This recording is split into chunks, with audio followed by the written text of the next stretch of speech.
Super excited for today. Today's guest, Jamil Frazier. He is a best-selling author, founder of Think Life is Different. He's an angel investor, business coach, and he helps people build and scale their businesses. Jamil, I'm super stoked to have you here, brother.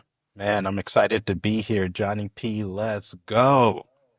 Did I leave out that he's incredibly handsome? Sorry, I left that part out, bro. Well, I was wondering if you were going to drop that part. I was a little bit sad that it took so long. That probably should have been the first thing that we said. Should have been the first thing on the list. Right, right. No, what I was saying before we even jumped on here, man, it's like that's one thing that I've always appreciated about you. It's just how stinking good looking you are. Like you're one of those people that like when I imagine it probably hasn't been like this for you, but like it's just like you walk out of the house and the sun is just brighter, like because of your good looks. And Yeah, yeah. people move out of the way and say, damn, look at this guy walking by. Holy cow. Yeah, and music starts playing from the clouds, bro. Sometimes it's like ocean, sometimes it's like Sweet Child of Mine, just about like goes from like classic rock to, Christian, Christian hits, it just depends. It depends. Exactly. I just want just one day to feel what that must be like. You walk into a Sure, guy. Target and everybody's just like, I can't wait to edit that into a clip and post that on my Instagram. I'm gonna tag you. I'm gonna collaborate with you on that, bro. right? I remember thinking like, man, that's a really smart dude right there, and I'm grateful to be learning from him. Um, so I love to know, bro. Like, I'm sure that your life hasn't always been like that for you, where it's always been like this kind of clear mindset. You're so calculated. Even now when we talk, I can tell you always think what you're gonna say through, and I love that. I wish I had more of that in my life. Maybe it's my ADD won't let me do it, but I'm curious to know, like, was that you growing up? Was that what life was like for you growing up? Life was chaotic and life was great at the same time. I grew up here in Southern California, was born in a city called Pasadena, to a single mama and a father who was in and out of prison. My mom, the most incredible human you will ever meet, but had a very, very tough childhood.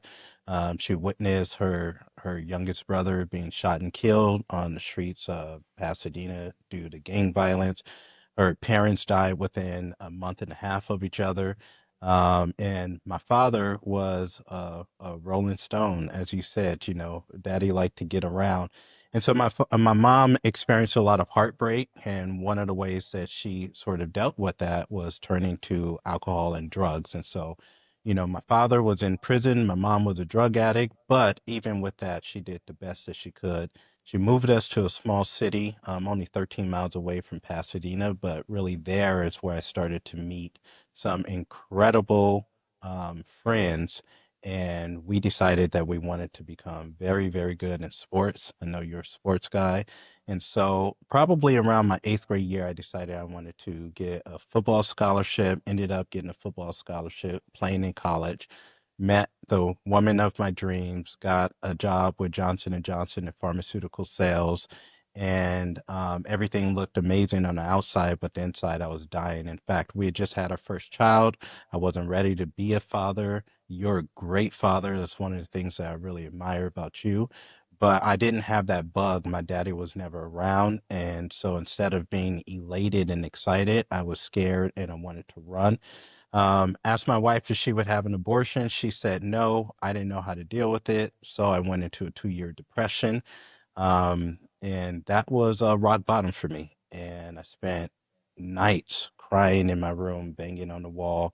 I don't want to be here, but also I don't want to keep the same cycles that I have learned from my family. We spent 20 years on welfare. I know what it's like to be a child that feels like mommy and daddy may have left them. Who do I turn to? Why do all the other kids have BMX bikes and I don't? And I didn't want to complete or compete that same cycle, but I also didn't want to be there. And so I had to find my way. And the best way that I found was to take charge of my health, get myself in shape. From there, I was given an opportunity to start my own business.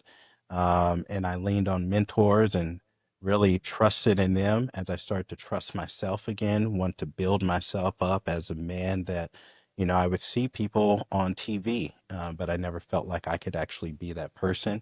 And so I went on a journey. I called it Chasing Freedom, and I was going to help people get healthy while I tried to help myself get healthy. And through that process, I started to get pretty good with that, built a pretty large business and organization, impacted a handful of people, and wrote a couple books in the process. One of the books is called The Richest Man in Direct Sales, which was really a financial and wealth based book. The next one was The 12 Shifts, was really how to live a life of purpose and meaning and find fulfillment. And started Think Life is Different, which is a company that I'm a founder of now, a wealth and consulting company where we really help people, scale their businesses and build their wealth. And the best thing about that whole part is my wife decided to stay with me. She should have left me. And now we got all these kids running around, 4 kids, and God life bless is her. chaotic. Bro, yes. Gosh, I don't know. I don't know how. I don't know what I made. don't I should know be interviewing how, her. why. Yeah, but I'm glad that she stayed. So you mentioned that kind of early in your 20s, there you'd met some people, some mentors or something, and then they kind of helped you shift your mindset out of that depression. I'm curious, what was that? What was that trigger, man? What was it? The trigger was hope. I think what got me in trouble, and consequently what I see get a lot of people in trouble, is just a loss of hope, a lack of hope. One of the things, man, we were just talking about this, but one of the things I think that really helped me in high school was I had built up this level of confidence. Around my sophomore year, I got really fast. I don't know why. Like, I had always been the chubby dude, like playing offensive, defensive line. And then all of a sudden, I just like lost a ton of weight and realized that I was faster than most people. And from that and becoming, a pretty good football player, I just got really confident. And I think with that confidence, it really propelled me in other areas of my life. And then I lost that, once I had fallen into that depression, the world wasn't sunny. It wasn't open. I didn't have a lot of hope. It was gloomy. It was dark. There's no opportunities for me. And I moved into a state of victimization. I was a victim constantly looking for villains. And so what these mentors did was they gave me a different framework, a way to look at the world. And one thing that they showed me was other normal people, Johnny, just like you and me, just dudes that put their pants on the same way we do and put their shoes on the same way we do. They showed that they had really perfected a system and that these people were really successful within these systems. And I'm telling you, I looked at these people and I looked at the opportunity and I just I got excited. I said, if these people can do this, and they more than the money they were making, it was the freedom that they had. If they could do this and they got smiles on their face and it looks like they got their families and it looks like his wife actually adores him and honors him, my wife wants to leave. Like, if they're able to take this opportunity and really scale it, and I'm looking at these people and they look like farmers from the middle of Kansas, nothing against farmers from the middle of Kansas, but I'm like, bro, if they can be successful in this,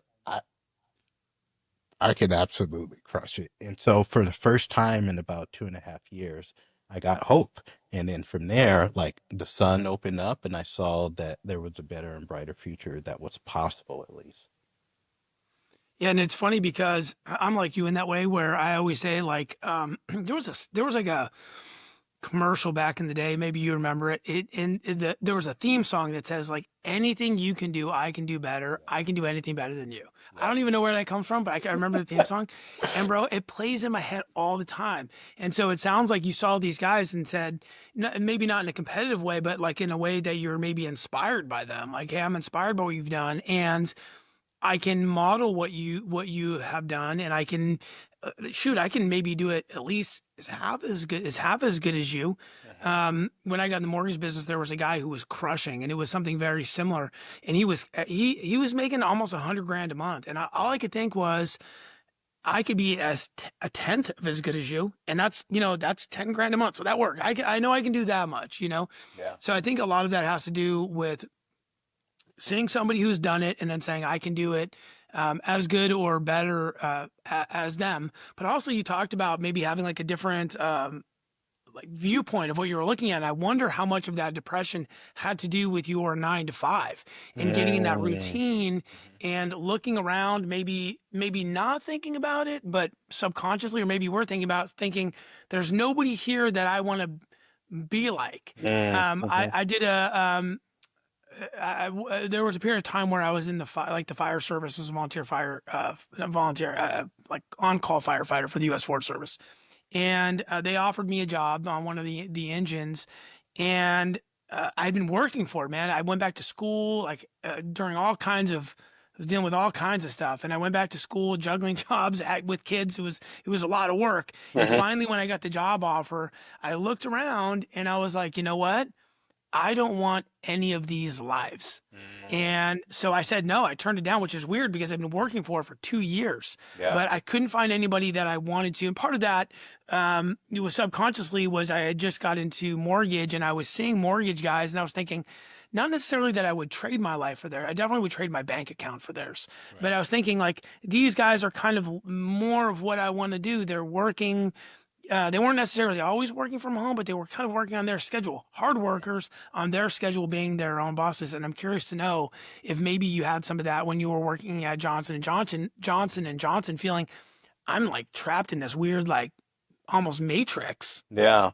I don't think it was so much of that for me. Like, people think I'm joking when I say I am not that smart. Like, I really am not. I graduated high school with a 2.2 GPA. And in fact, I used to always have to ask, like beg to stay at the high school because I lived out of district. And I think you needed a 2.5. So I'm not even sure that I was bright enough to think that far. I just wanted to be happy. Like that was the biggest thing for me. If I could have been happy at Johnson and Johnson, awesome. If I could have been if I could have been happy freaking working at a car wash, like awesome. The stress that was happening in my life at that time was so heavy. Like the burden was so heavy. And I had just felt like I was being pushed around by all areas of life. Like I wasn't in control. I wasn't ready to be a father, but I had no choice. Like I couldn't make that decision. And so now somebody else was making a decision about life for me. I wanted financial freedom. I had no idea how people did it. Bro, I got a football scholarship. I got scholarships all throughout college. I'm working for a top 500 company in the United States. I'm married. I have a child on the way, and I have no idea how people actually make like real money. How is that possible? I'm 27. I got records. I got track records and football records and sales records and all this stuff. And I have no idea how people live in neighborhoods that I'm in right now. And Mm. so I just wanted freedom, man. And whatever that looked like, or however somebody obtained that, like outside of doing something illegal, because listen, in the family that I come from, we have entrepreneurs. We have people that are good at selling stuff. It's just not legal stuff. So I don't know how to, whatever it took for me to be happy and actually have control over myself, my life, I would have done. And it just so happened that I found that in the direct sales industry, and they gave me an opportunity to chase freedom. So you saw an opportunity and then started running, building teams. What triggered the books? What triggered that? So I was scared to write the books. So one thing you got to know about me as well is I don't know how to spell. So my kids make fun of me because if you ask me to spell like philosophy right now, I probably couldn't spell it. Um, and so I had Sorry, imposter one second. syndrome. Go ahead. I'm sorry. I had to close my thing. I was making all kinds of noise. Yeah. So I had imposter syndrome. The inspiration of behind the book was my life was changing so fast.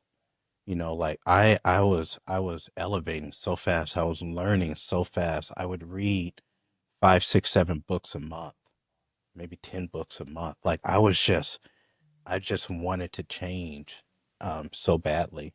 And so because I was learning so much, things were changing so much, especially our finances had changed so much. I had started making, in a month what I had earned all year.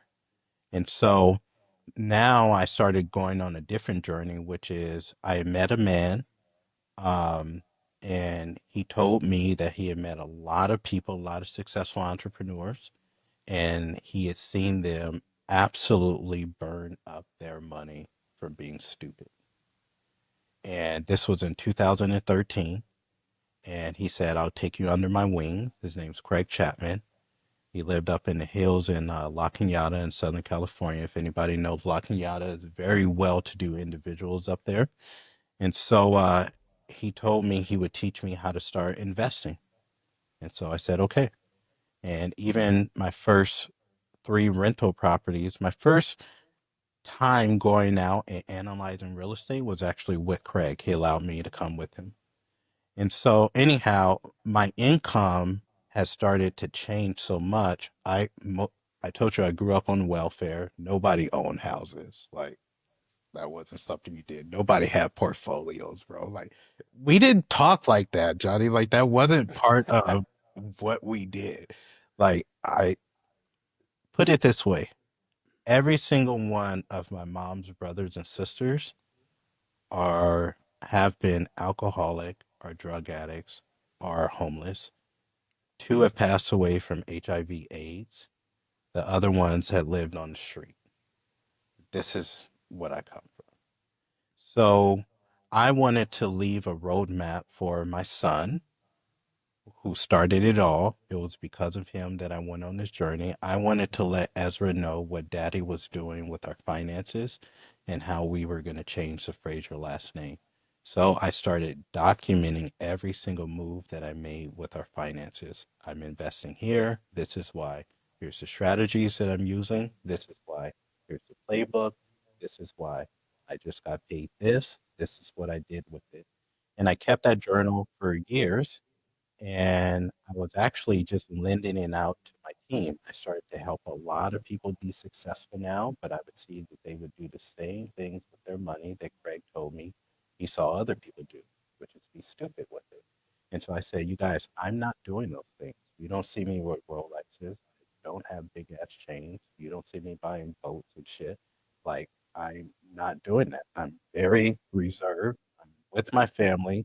When I want to go do something, we go do free shit. Like, that's what we do. You know? And so anyway, I lent them this playbook, but none of those people actually ingested it, barely even looked at it, definitely didn't study it. And so when I went to go write what I thought was going to be my first book, my book team said, hey, man, we need a way to market this book to get people excited about it. And I said, well, I actually have another book in my laptop called The Richest Man in Direct Sales. It's a letter, a love letter to my son, telling him the steps that I've taken to start building wealth. And they were like, send it over to me. And I sent it to them, and they're like, bro, we got to put this one out first. And I said I was nervous because there's a lot of typos and stuff. But that's why you have editing teams. And then, that's how that one got put out. And then from there, the rest followed. But that's how the first book really happened. I never intended for it to be a book. It was just going to be a journal that I left Ezra, showing him the roadmap so that he could do the same thing when he became a young man.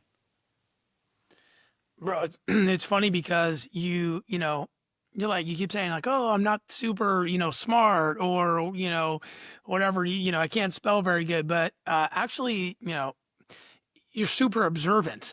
And what I love about what you've done is like, and maybe you probably know this by now, maybe done some kind of reflection, but when I hear you talk about growing up and the environment that you grew up in, consciously or subconsciously, man, you made the decision to not I did. pass that on. And I love the fact that you documented those things for your kids, because it's funny, I talk to my daughters all the time, like, hey, try to give them advice. They don't listen to any of it anyways. You know what I'm saying? I hope they do, but I love that you documented, and the value inside the book, I'm sure is just, don't even have it, so we're gonna have to make that happen because I'd love to read that and take what I can from it. It's funny, you mentioned getting into the real estate space. A lot of my listeners and my audiences in that business, right? Mhm. That's so I'm curious to know when you're looking at real estate deals and evaluating them, what is it that you're necessarily looking for in today's environment? Yeah. So my investing sort of I guess philosophy has changed a little bit since those early days. Those early days I thought that I would build my wealth through real estate and started building a real estate portfolio. In fact, the first year that I invested in real estate in 2015, I bought 3 houses that same. I didn't even have a house. And, and Renting an apartment with three rentals is a smart way to do it. Actually, a lot of guys do that, man. It's yeah, I mean crazy. that's what I do now. I don't own my own home now. Mm, And we can get into that if we want to. But really, I was just looking for cash flow, man. I was looking on cash return, and I wanted to be on the other side of paying people. I've been paying people my whole life. Even before I got into investing in real estate, I had to take 2 years just to pay off all of the debt that my wife and mhm, I had from making stupid decisions. And so I thought that if I could amass a certain amount of cash flow at that time, I wanted the cash flow to meet what I was making in my monthly income. And if I could just amass that, then that's great for me. And if I can get a cash on cash return, then at 10% or higher, then hey, for me, seems pretty standard and good. And so that's all I was looking for. And if I could find properties that would allow that for happen, then I would see if we could get them under contract. I would say, I should say in 2015, um, I did do a wholesaling deal. I was in this little investor club by accident. I didn't even have any money, but I was in an investor club, and I just met some people, and I found a house in Indiana of all places. And I had known some people from California that were out of state investors.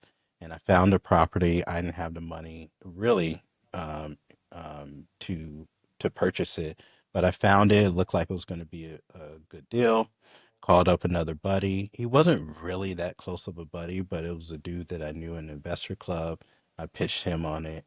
He got it under contract. I didn't make a ton on it, but bro, remember, I'm just starting my journey. I don't know anything. mm. I'm just hearing that these things are possible. I'm not an expert at all. I'm just trying to play. Like, can I play a little bit? And that was a huge unlock for me. It was like you can pretty much sell anything, right? Like you could if you could find it and find somebody else that wants it more than you could sell it to them, and just take away the spread. And I actually do that quite a bit now, um, just in a different way. But that really was the beginning play. From there, an interesting thing happened shortly after that, 3 years after. So I'm like getting this real estate, and then in 2018, I like we were millionaires, but it was hard for me to say it. And quite frankly, it wasn't hard for me to believe it. It was hard for me to see myself as that. Imposter syndrome. I wouldn't even tell anybody. People would be like, "Hey, do you have money?" I'd be like, "Nah, bro, we broke." Like it was hard for I didn't understand, and so I went on a retreat to South America for like a month and a half, just roaming South America to try to find myself, one of those things. And while I was in Cartagena, Colombia, a buddy of mine, real estate guy, he, fixes up houses, flips them, does a great job. I grew up with him, one of my guys. He calls me, sends me a text message. You're gonna love this. I'm in a bed and breakfast, bro. I got people like waiting on me. Beautiful city. If people have never been to Cartagena, Colombia, you gotta go. It's amazing. So I'm just laying there, hanging out. I get this text message from my buddy Greg, and he says, "Hey man, I'm stuck in a house in Indianapolis. It was actually a 5 unit, and he goes, I thought this HELOC was gonna come through. I gotta get rid of this thing. Do you know of anybody who can give a personal loan?" I freaking love it because that's how I built my business, was hitting up people. Like I knew that I was asking them, but I'd be like, "Hey, do you know anybody that like would want this service?" Curious to know, just curious. I don't Yeah. know, right? So I knew he was asking me, like, bro, like, would you do, a personal loan? Yeah. I had never done any loans like that before, but I was Mm. like, I go, I'm in this space. Like, I've been investing in real estate for about 3 years now. Send me over, what you're working on. Let me look at it. And he sent it over. I looked at it right away. I was like, bro, he's gonna crush on this in this market. Like, he found it right. And I go, how much you need? And he needed like 100,000. I was like, bro, I'll lend it to you. Let's go. And so yeah, I sent everything over to my attorney, John Wong. Shout out John Wong. And wrote up the contract, and that was my first lending deal. So I lent him $100,000. He held it for 3 months, paid me a crazy percentage, got my 100,000 back in 3 months plus all the interest. And I was like, whoa, what the hell just happened here?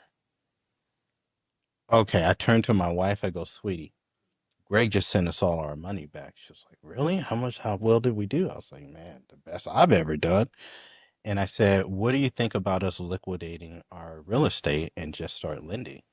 And she said, she doesn't care about any of this stuff. Yeah, So right. Sure, sure. I love that. I love that you had the conversation with her, knowing it was going to be like, just do whatever you're going to yeah, do it she's like, anyway. So just do it. because you got to have the conversation, right? Like, Sure. but Yeah. you already know the outcome, and so that's when I started liquidating our real estate and started lending. And so we actually don't hold too much real estate. I still have two rentals, and everything else we liquidated, and then we started lending in 2018. It's funny. I want to go back to something you said earlier about, buying and selling things, right? So in my, my business, I wholesale and, I buy rentals and do some flips and stuff like that. And but I work with I work with a lot of guys who find me on YouTube who want to get into real estate. That's like the Yeah. thing. They want to understand like how do I get into the business? How do I get into wholesaling? Which is really good for somebody who doesn't have a lot of capital, because it doesn't take a lot of capital. And I always tell everybody the same thing when you get into sales. All you're really doing is finding somebody who wants to sell something and then finding somebody who wants to buy it for a little bit more money. That's true. And this all sales is this way. This is just how it works. And the great thing about doing that in real estate in my space is that, if I'm going to take this pen, I can only buy this pen for, 10 cents and sell it for 11 cents or whatever I don't know how much a pen costs, but something like that. But when you're talking about like a $1 million house, well, I could buy $1 million house and sell it for 1.5 million if I put a Sure. couple bucks into it. So the spread gets bigger as the deal gets bigger.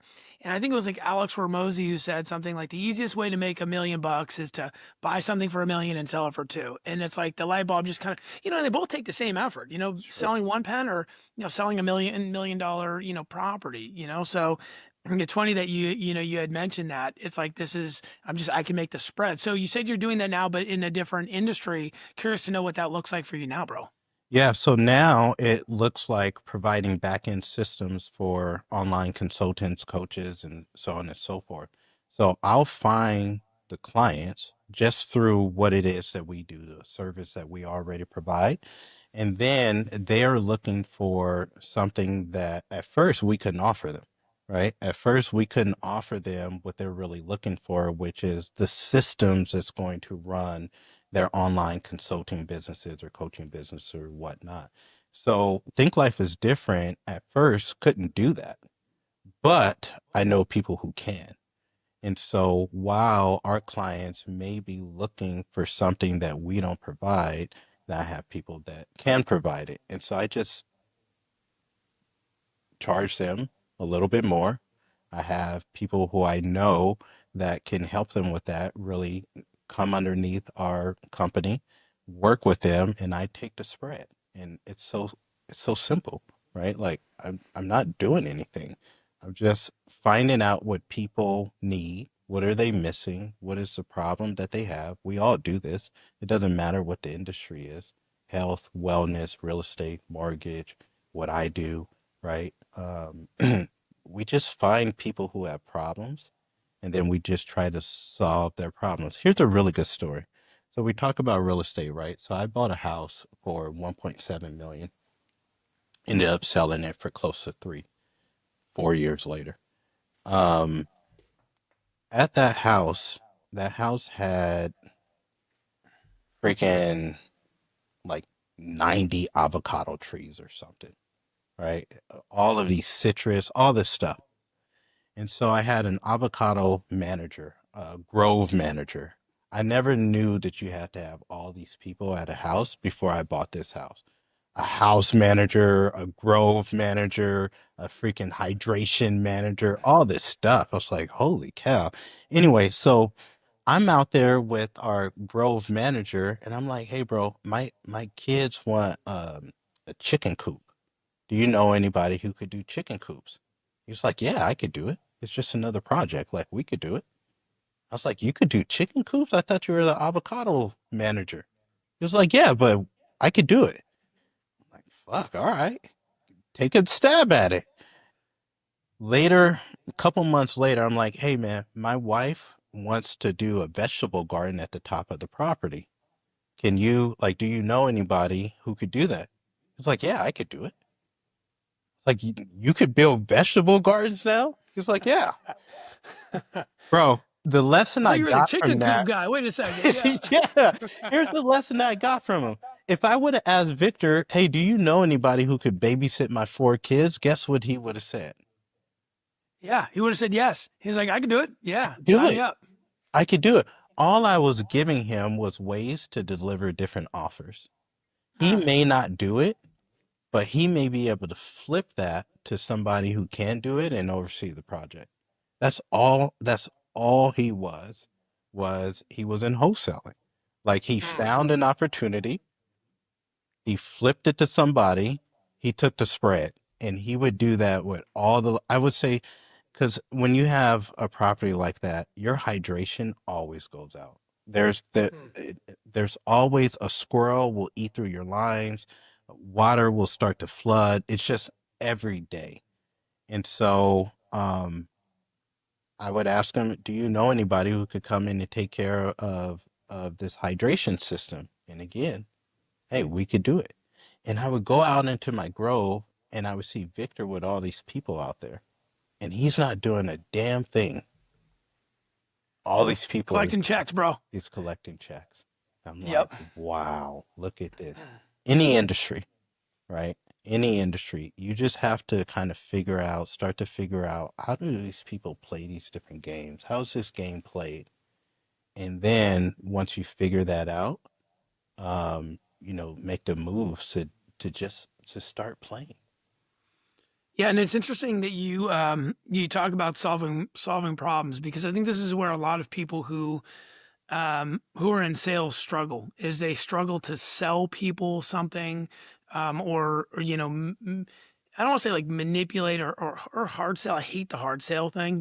That's not my thing. Like I always just say like our job is to communicate information. I can't change what the market's doing in my scenario, what your house is worth, what it's going to cost to fix it. Like this is just the numbers, but what I can focus on is how I can fix your problem.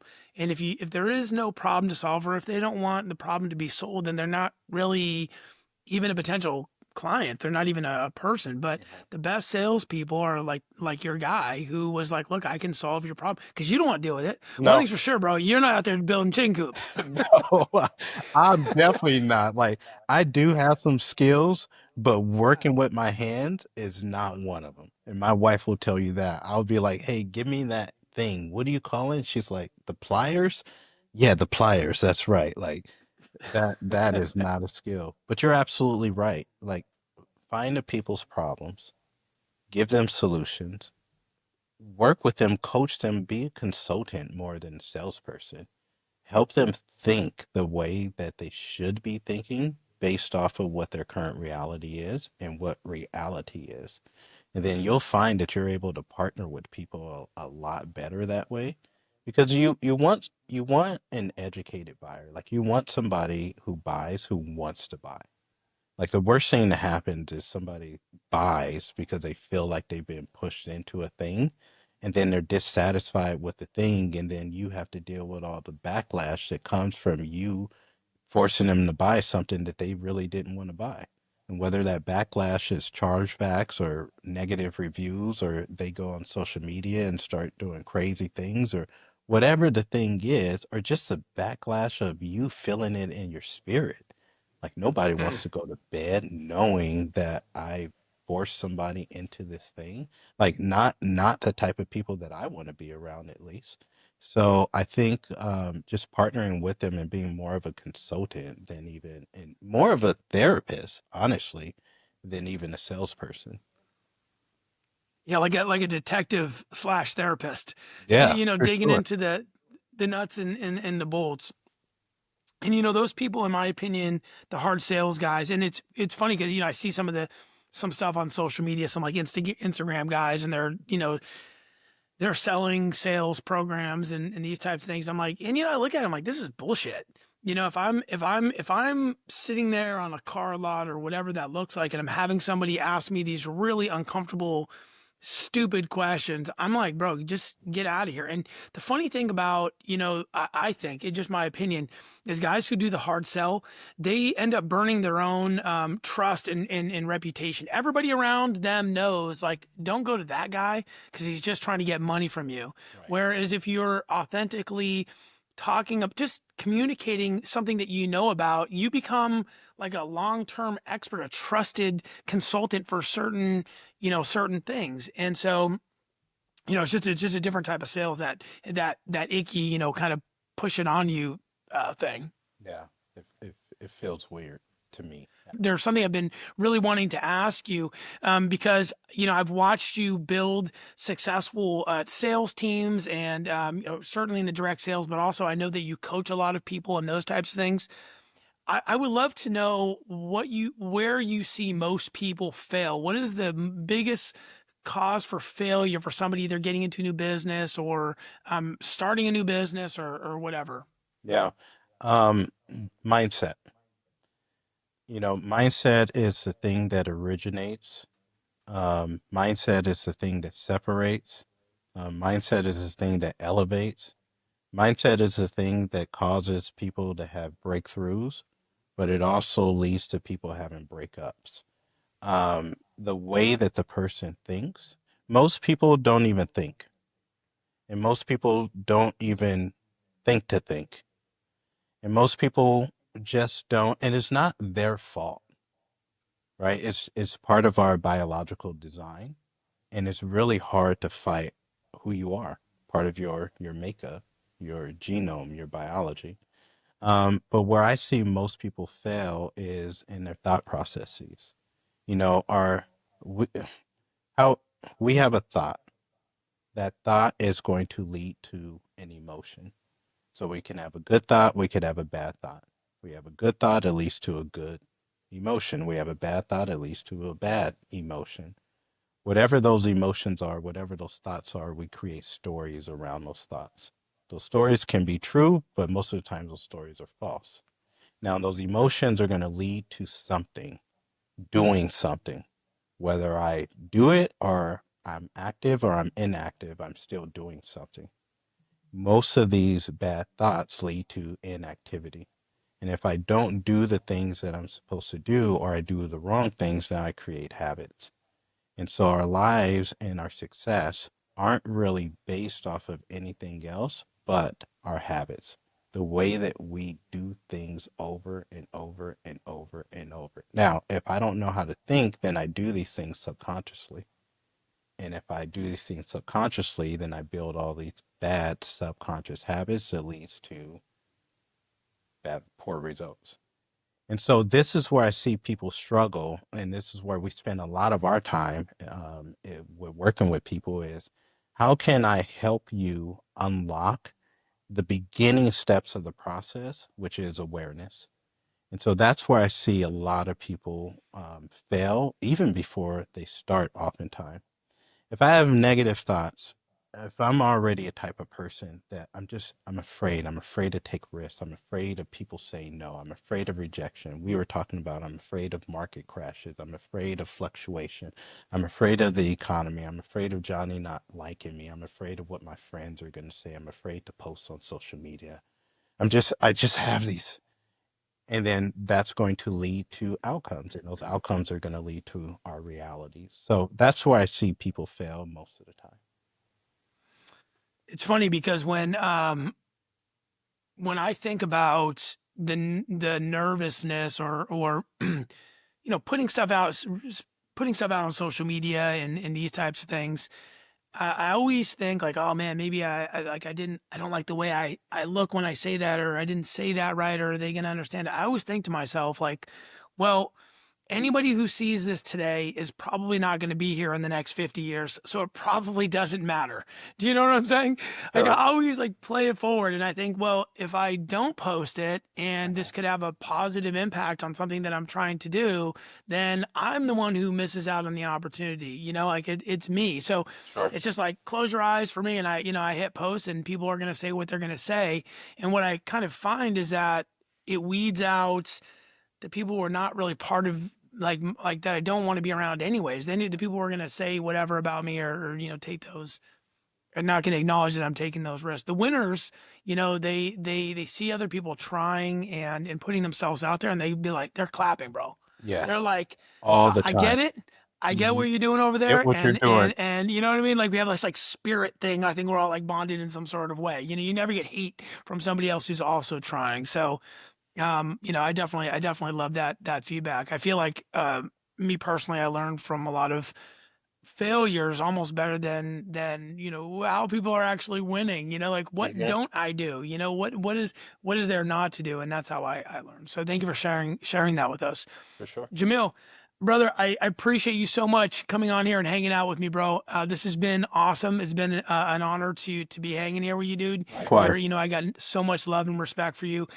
Do me a huge favor, bro. Just tell everybody where they can find you and how they can connect with you. Yeah, absolutely. So our website, thinklifeisdifferent.com, has all of our handles on there, Instagram, YouTube at the real Jamil Frazier, and you can see all of our content. And if you want any sort of help from us, we would love to have the chance to serve you. But I appreciate you, man. I appreciate this platform. I appreciate everything that you're doing. I appreciate how you show up and the authenticity. And I'm glad to know you, man. I am glad to know you. Thanks for having me on. Appreciate it, brother. Yes, sir.